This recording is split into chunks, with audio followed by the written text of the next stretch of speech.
하나님의 말씀은 구약성경 룻기 2장 17절부터 23절입니다. 룻기 2장 17절부터 23절입니다. 제가 여러분들을 위해 읽어드리겠습니다. 하나님의 말씀을 들으십시오. 룻이 밭에서 저녁까지 줍고 그 주운 것을 떠니 보리가 한 에바쯤 되는지라.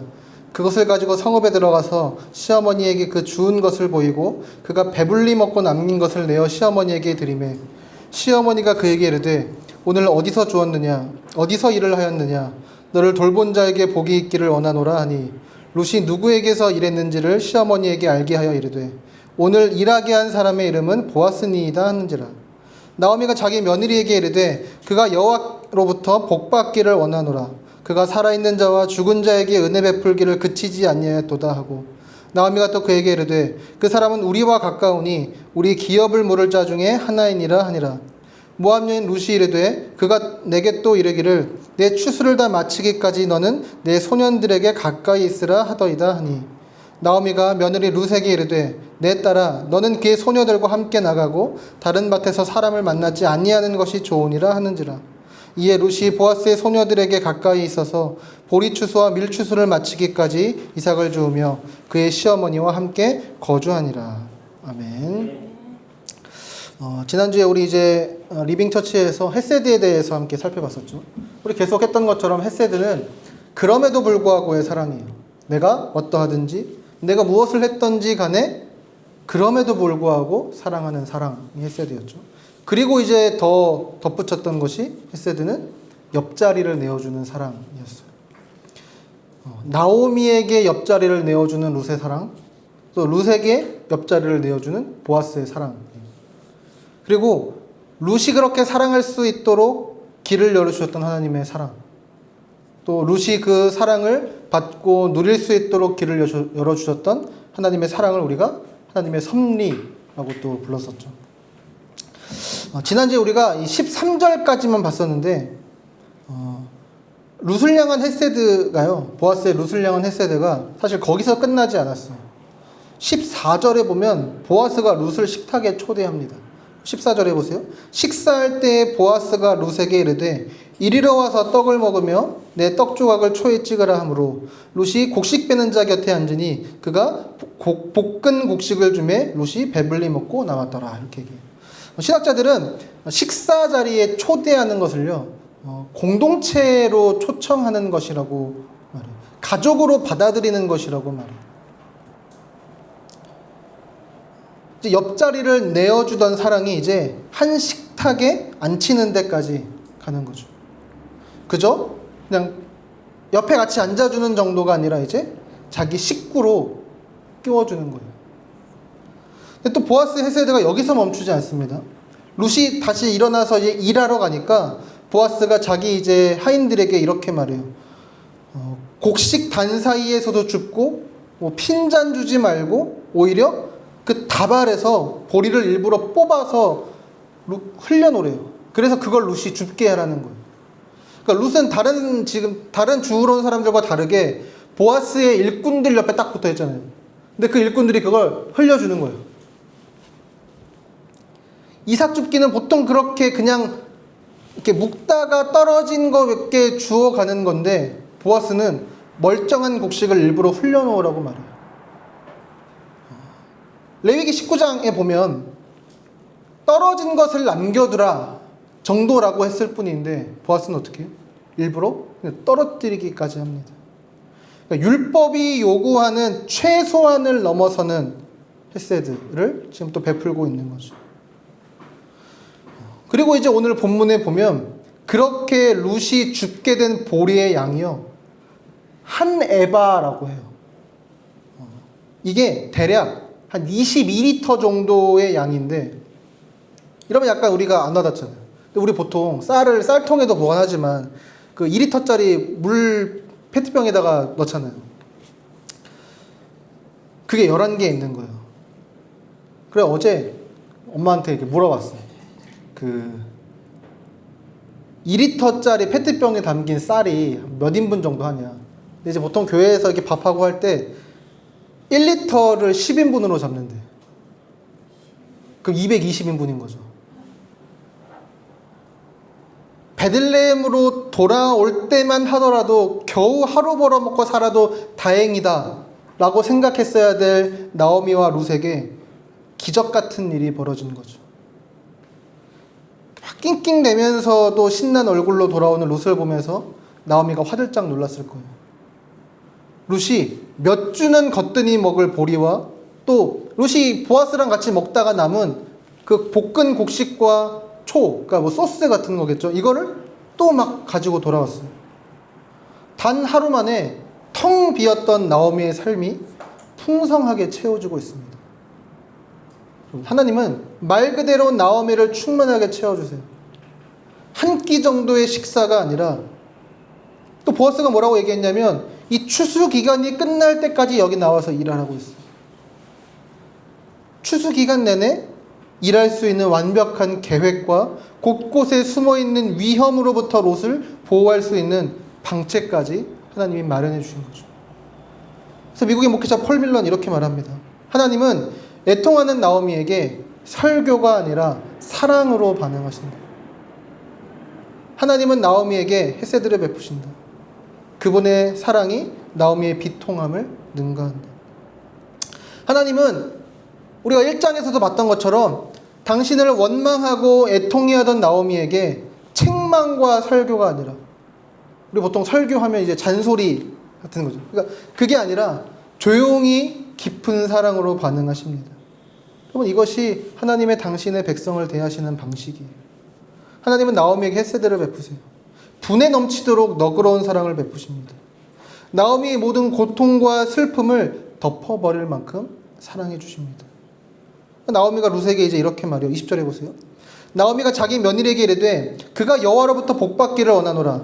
그가 살아있는 자와 죽은 자에게 은혜 베풀기를 그치지 아니하는도다 하고, 여기 살아있는 자와 죽은 자라고 번역되어 있지만 히브리어 성경을 보면 이게 다 복수예요. 그러니까 살아있는 자들과 죽은 자들. 살아있는 자들은 누구예요? 나오미 자신과 룻. 죽은 자들은 자신의 남편 엘리멜렉과 두 아들 기론과 말론이겠죠. 그리고 여기서 은혜 베풀기를 그치지 아니한도다 라고 말하는데, 여기서 은혜가 헤세드. 그리고 여기 그가 했잖아요. 그가 살아있는 자와 죽은 자에게 은혜 베풀기를 그치지 아니한도다. 그래서 그가요, 그냥 우리가 그냥 한글 성경 읽을 때는 보아스인가 보다 싶잖아요. 근데 히브리어 성경을 보면 사실 누구를 가리키는지가 모호하대요. 이게 보아스를 가리키는 걸 수도 있고 하나님을 가리키는 걸 수도 있는 거예요. 근데 학자들은 그 모호함이 바로 룻기 저자의 의도라는 거예요. 왜냐하면 우리가 지난주에도 살펴봤잖아요. 룻이 나오미에게 옆자리를 내어주고 보아스가 룻에게 옆자리를 내어주는 그 모든 헤세드가 뭐 안에서 이루어졌어요? 하나님의 섭리요. 그렇죠? 하나님의 사랑. 하나님의 보호하시고 인도하시는 그 역사로 이루어진 거잖아요. 그러니까 룻기 저자는 이 약간 문법적인 모호함을 통해서 이걸 말하고 싶었던 거죠. 결국 보아스를 통해 헤세드를 베푸시는 분이 하나님이시라는 거예요. 하나님께서, 그러니까 나오미가 이렇게 생각하는 거겠죠. 하나님께서 이 보아스라는 사람을 통해서 나와 룻 그리고 죽은 내 남편과 내 아들들에게까지 이렇게 은혜를 베푸시는구나. 헤세드를 베푸시는구나. 아마도 나오미는 아직 구체적인 무엇은 없지만 하나님이 이루실 더 큰 그림을 이제 소망하게 된 것 같아요. 그러면서 이제 고백하는 거죠. 하나님의 헤세드는 죽음 앞에서 멈추는 것이 아니라 죽음을 넘어서면서까지 지속된다는 거예요. 우리가 삶에서 맞닥뜨리게 되는 가장 큰 문제와 벽이 사실은 죽음이잖아요. 근데 하나님의 사랑은요, 그 죽음 앞에서도 좌절하지 않고 그 죽음을 넘어서고 능가한다는 거죠. 총신대에서 구약을 가르치는 김지찬 교수가 이렇게 자신의 주석에서 이렇게 말해요. 나오미는 룻기 2장에서 여호와의 인애를 찬양하는데, 놀랍게도 여호와의 인애는 헤세드예요. 여기 인애가 산자와 심지어 죽은 자에게도 미친다는 것이다. 그렇다. 여호와는 산자에게 인애를 베푸시는 분이시다. 심지어 라틴계 로마 철학자인 키케로는 내가 숨쉬는 한 희망은 있다라고 하지 않았는가. 세속 철학자도 이렇게 말하는데, 하물며 살아계신 하나님을 믿는 우리는 더 말해 무엇하랴. 우리의 호흡이 있는 한 희망은 있다. 왜냐하면 우리의 하나님은 산자에게 인애를 베푸시는 은혜의 하나님이시기 때문이다. 우리가 잘못을 했든 안 했든 간에 우리의 곤궁한 처지를 보고 자발적으로 우리를 도우러 오시는 인애의 하나님이시다. 그 하나님이요, 죽음 이후에도 우리를 향한 그 하나님의 사랑이 그치지 않는다면 우리는 더 이상 죽음을 두려워할 필요가 없죠. 왜냐하면 하나님의 사랑은 죽은 자에게도 베푸시는 사랑이기 때문이죠. 그런 의미에서 어떤 문제가 저와 여러분의 삶을 고통스럽게 하고 있습니까? 하나님이 정말 우리의 삶에 역사하시는 게 맞나 싶을 때가 있죠. 오늘 우리가 지금까지 살펴봤던 룻기를 보면 나오미도 그런 마음을 품었었죠. 하지만 하나님은 그 나오미를 사랑하시고 항상 나오미와 함께 계셨으며, 나오미가 울 때 룻을 통해 그녀와 함께 오셨고, 룻을 통해 나오미와 함께, 룻을 통해 그리고 보아스를 통해 나오미를 세우시고 먹을 것과 안전과 미래를 책임져 주셨어요. 하나님은 우리에게도 동일하게 역사하십니다. 그분은 우리를 사랑으로 대하세요. 우리의 좌절과 슬픔, 때로는 그로 인한 우리의 원망과 죄 중에도 하나님은 우리를 책망하시고 우리한테 이래라 저래라 설교하시기보다 그저 우리를 사랑하십니다.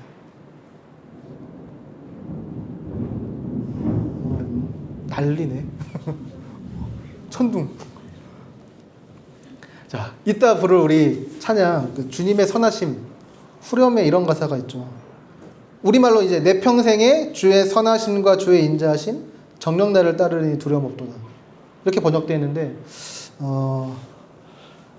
영어 이제 원곡에 보면 이렇게 되어 있어요. Your goodness is running after me. 당신의 선하심이 나를 추격하여 쫓아옵니다. 하나님은 당신의 사랑을 그냥 저 멀리서 그냥 던져주고 받으려면 받아, 그냥 받을 수 있으면 받아봐 라고 하시는 것이 아니라 우리를 끝까지 추적해 따라오셔서 우리에게 당신의 선하심을, 당신의 그 지극히 큰 사랑을 베풀어 주시는 하나님이시라는 것.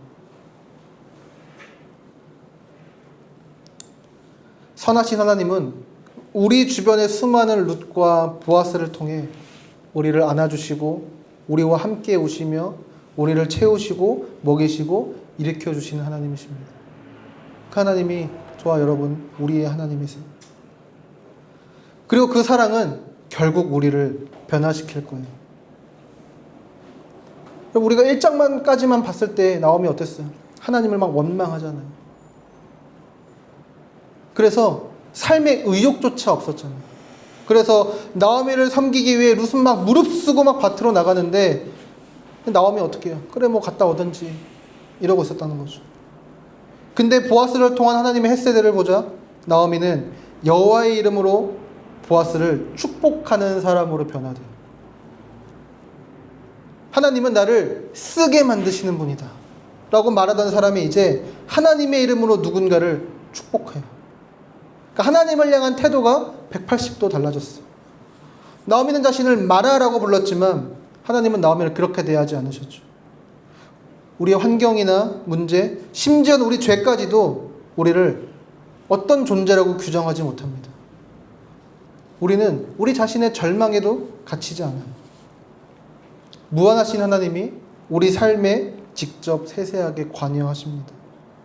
하나님은 스스로 괴롭다고 텅 비었고 무의미하다고 자신에게 마치 사망 신고를 내린 나오미를 다시 살리십니다.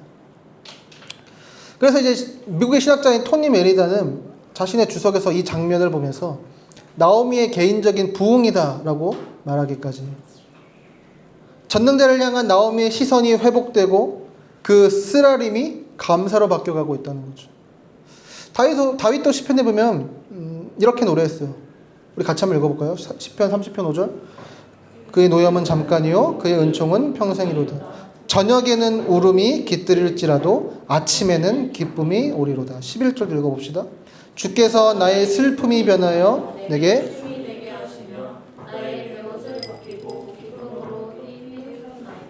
아멘. 하나님과 그분의 사랑, 그분 헤세드는 우리를 애통과 절망과 슬픔에 그대로 내버려 두지 않고 그 애통을 춤으로 바꾸어 가십니다. 지금 깊은 고뇌와 절망, 고통과 수많은 문제의 터널을 지나가고 있습니까? 나오미의 변화가 우리에게도 소망이 되기를 바랍니다. 하나님은 우리에게 그 사랑을 베푸셔서 우리를 그렇게 변화시켜 가세요. 그리고 우리 모두를 사랑하시는 그 사랑으로 우리를 변화시켜 가실 것입니다. 그리고 영원토록 우리에게 베푸실 더 큰 구원과 사랑과 은혜를 소망하고 기대하게 하실 거예요.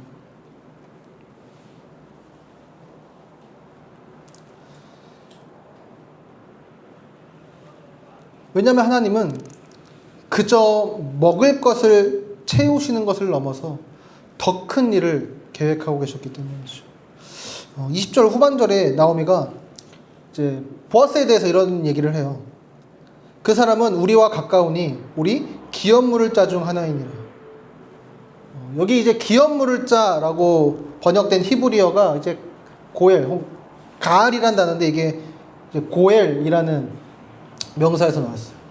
이게 기업을 무르다, 구속하다라는 뜻이에요. 이게 어떤 종류든 악으로부터 건져내는 것을 뜻해요. 예를 들어서 레위기에 보면 종으로 팔려간 친족을 값을 치러서 다시 데려온다거나, 아니면 친족이 너무 내가 가난해져서 땅을 팔았어요. 근데 그 땅을 다시 사와서 내 친족에게 돌려주는 거예요. 또 우리 이제 계속해서 살펴볼 룻기 3장 4장에서도 룻과의 결혼을 통해 엘리멜렉의 후손을 이어가게 하는 거죠. 그것도 다 큰 의미에서 기업을 무르는 것, 구속하는 것이라고 할 수 있는 거죠. 그래서 고엘은요, 내 친족의 문제를 내 문제로 떠안는 사랑이에요. 지난주 헤세드를, 그러니까 옆자리를 내어주는 사랑이라고 했잖아요. 그러니까 내 옆자리를 내어주든 내가 누군가의 옆자리로 가려면 어떻게 해야 돼요? 그 사람은 깊숙이 들어가야 되죠. 개입해야 되죠. 그래서 구속은 아예 그 사람의 속으로 들어가 그의 짐을 내 어깨에 짊어지는 거예요. 그래서 나오미가 보아스를 고엘이라고 부르는 순간 아마 나오미의 머릿속에는 좀 어떤 그림이 그려지기 시작했을 거예요. 그러니까 구체적으로 뭐일지는 아직 모르겠지만, 이 사람이 우리의 가난을, 우리의 막막한 미래를, 우리의 외로움을 자기의 일로 떠안아줄 수도 있겠구나. 그가 우리를 건져줄 수도 있겠구나 생각했던 거죠.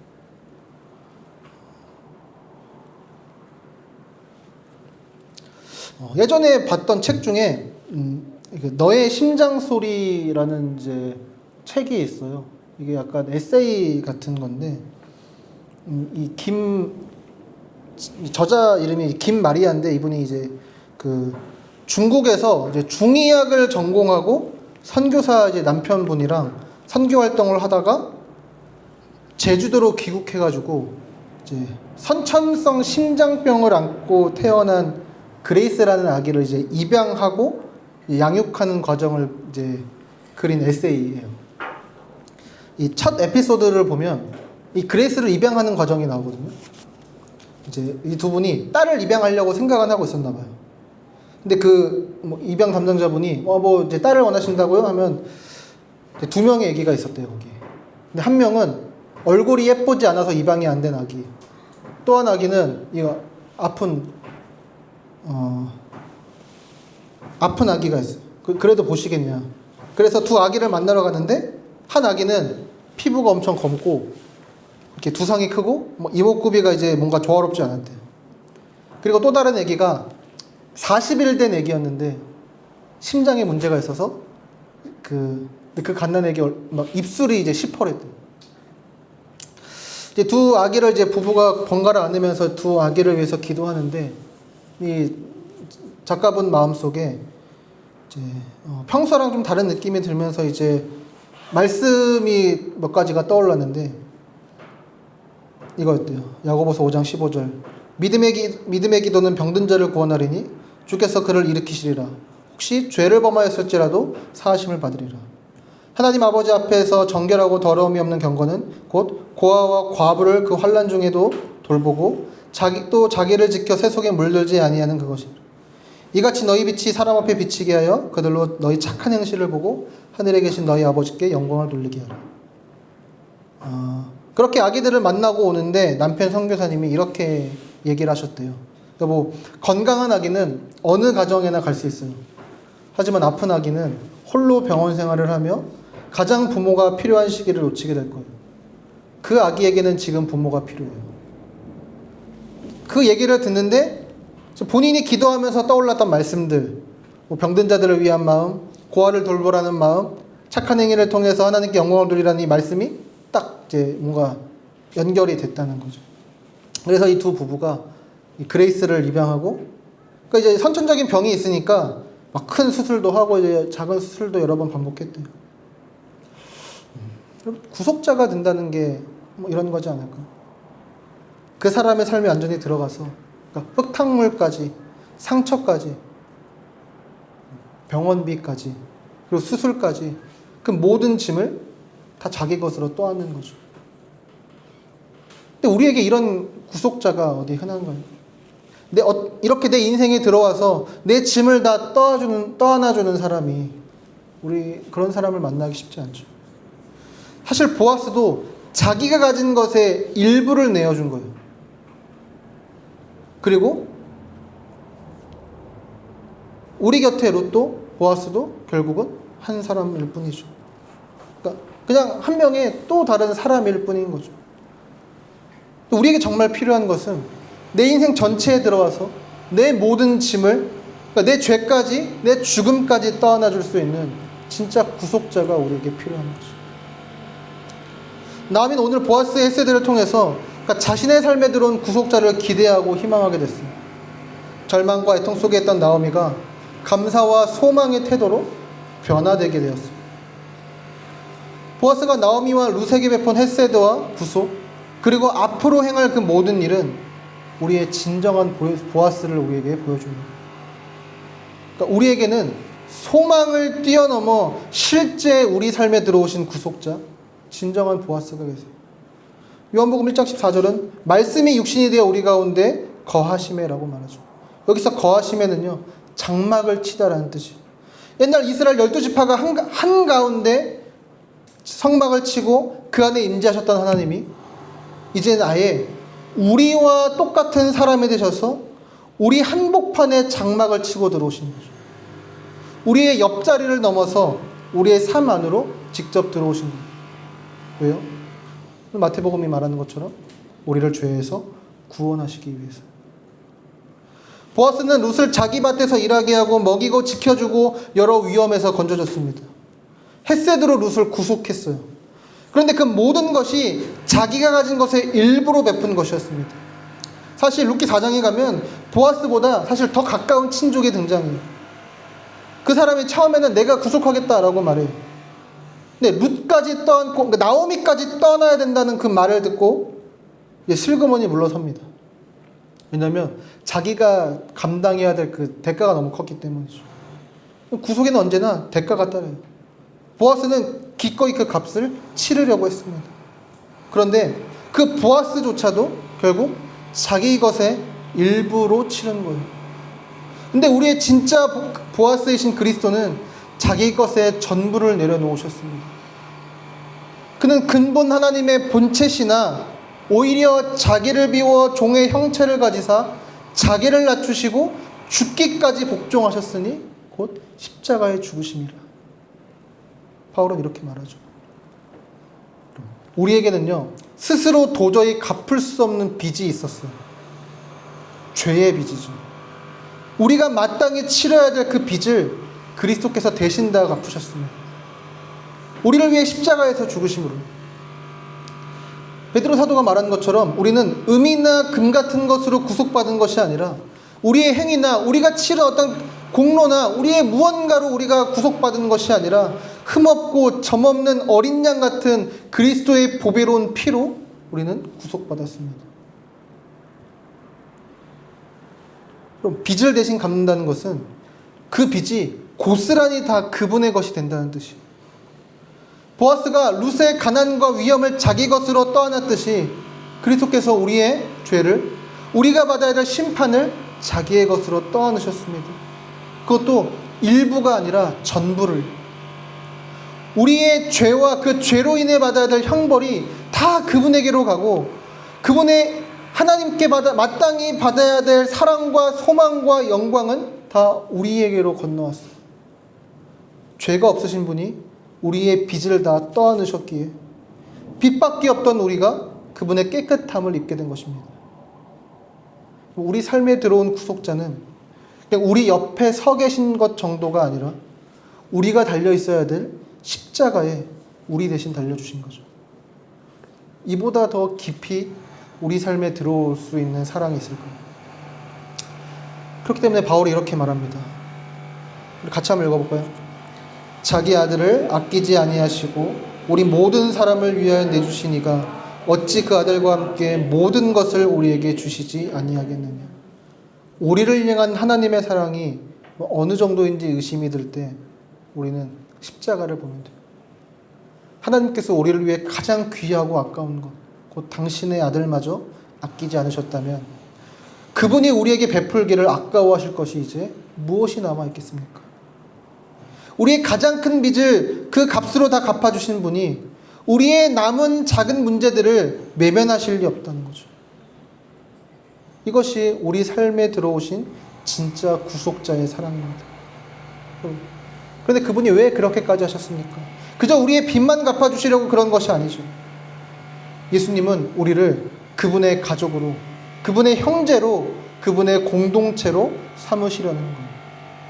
아까 앞에서 얘기했었던 그 입술이 시퍼랬던 그레이스, 아무도 데려가지 않았던 그 아기가요, 사실은 우린 거죠. 지난주에 루시 보아스에게 내가 이방인인데, 내가 노크리인데 어찌해야 나를 낙하를 눈여겨보셨습니까? 라고 했었잖아요. 우리야말로 노크리, 그 이방인들이었어요. 그런데 하나님이 우리를 보시고 이 아이에게 지금 부모가 필요하다 라고 하신 거죠. 그리고 당신의 아들을 값으로 치르시고 우리를 당신의 가족으로 입양하셨습니다. 갈라디아서 4장 4절 5절은 이렇게 말씀하죠. 때가 참에 하나님이 그 아들을 보내사 여자에게 나게 하시고 율법 아래 나게 하신 것은 율법 아래 있는 자들을 속량하시고 우리로 아들의 명분을 얻게 하려 하십니다. 그래서 속량, 구속하시고 아들 삼으신 거죠. 우리를 구속하셨습니다. C.S. 루이스도 이렇게 말해요. 하나님의 아들이 사람이 되신 것은 사람들을 하나님의 아들로 만들기 위해서. 구속은 그냥 빚을 갚는 것으로 끝나지 않습니다. 구속은 우리를 하나님의 자녀로, 그분의 가족으로 데려다줍니다. 구속자가 내 짐을 떠안는 것을 넘어 나를 자기 가족으로 삼는 거죠. 그리고 이 가족됨은 죽음도 끊지 못합니다. 우리 구속자가 죽음 속으로까지 들어오셨어요. 무덤 한복판에까지 들어가셔서 사흘 만에 그 죽음을 뚫고 걸어 나오셨습니다. 그래서 이제는 죽음조차도 우리를 그 가족에서 끌어낼 수 없어요. 나오미는 헤세드와 구속에 대한 희망만으로 죽음 같은 절망에서 다시 일어났어요. 그렇다면 우리에게는 실제로 죽음을 이기시고 부활하신 그리스도가 계시습니다. 다윗이 시편 63편에서 이렇게 노래합니다. 주의 인자하심, 주의 그 헤세드가 생명보다 나음으로 내 입술이 주를 찬양할 것이라. 하나님의 헤세드는 우리의 생명보다, 우리의 죽음보다 더 크고 더 깁니다. 그래서 우리는 지금도 영원히 살 사람처럼 살 수 있는 거죠. 이제 마지막으로 이것만 살펴보고 마치겠습니다. 오늘 본문 19절에 보면 나오미가 물어요. 오늘 어디서 주었느냐? 어디서 일하였느냐? 롯은 이렇게 답해요. 오늘 일하게 한 사람의 이름은 보아스니이다. 나오미는 어디를 물었는데 롯은 누구로 답해요. 한편으로 우리도 늘 어디에 주목하며 살아가는 것 같아요. 내가 어디에 살고 있는지, 내가 어디서 직장 생활을 하는지, 내가 어느 위치쯤에 올라와 있는지, 그리고 그 어디가 우리의 문제들을 해결해 줄 것이라고 우리는 생각합니다. 그래서 그 조건이 무너지면 나오미처럼 스스로를 마라 라고 부르게 되는 것인지도 모르겠어요.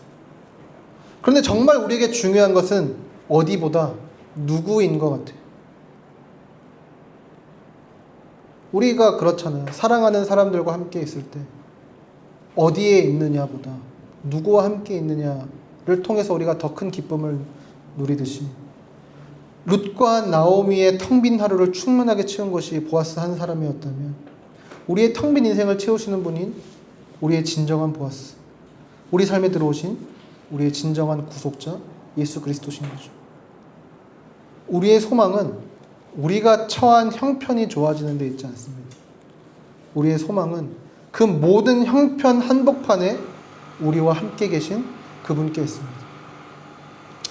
스스로를 말하라 부를 수밖에 없는 그 자리에서 눈을 들어 그리스도를 바라봅시다.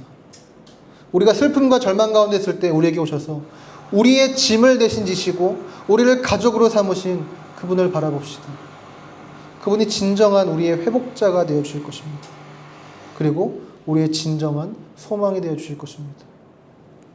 그분과 함께 또 오늘 하루를, 이번 한 주간을 살아가는 우리가 되기를 소망합니다. 우리 함께 이 주님의 선하심을 함께 찬양하고 함께 기도합시다.